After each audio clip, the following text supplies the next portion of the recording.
Në seancën e sotme të rigjykimit për zjarrin tragjik në Spitalin Modular në Tetov, avokatët e të akuzuarve lexuan provat mbrojtëse. Të akuzuarit nuk ngarkohen për shkaktimin e zjarrit, por për vepra të tjera penale. Familjarët e viktimave kërkojnë që të nisë sa më parë procesi tjetër, në të cilin para drejtësisë të dalin shkaktarët e zjarrit.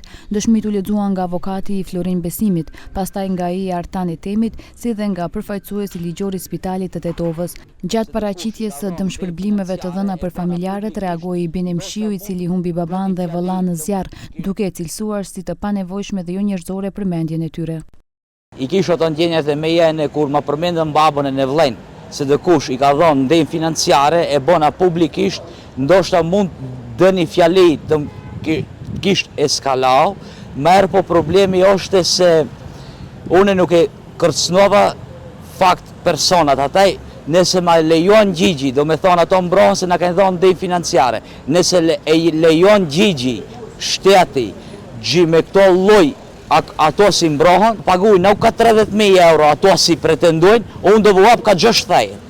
Shiu thotë se nuk janë kënaqur pasi që në seancën nuk flitet për shkaqet e zjarrit, por për dëmshpërblime që kanë marrë familjarët.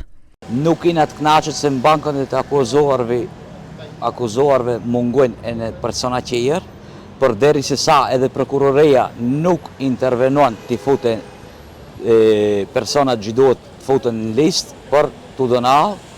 Edhe sot e dëshmoj edhe njëherë prokuroria atë turpin e vetë gjë mjedis seancës kajnë artë mbrohën se na kajnë dhonë një ndihmë financiare neve familjarve për dhimbjet e atë nachme edhe mbrohën me këtë akuzë gjë këto ki muhabet i vejnë këto gjilipin këta. Amë nuk është qoshtja të mbrohën këshau, po është qoshtja të folet për qoshtjen e zjarit, për materialet gjemë për dorë. Seanca do të vazhdojë më 22 prill për shkak se dëshmitarët nuk ishin pranishëm. Në seancën e radhës do të lexohen dëshmitë e dëshmitarëve të prokurorisë, të cilat janë dhënë në gjykimin paraprak për shkak të efikasitetit të procedurës.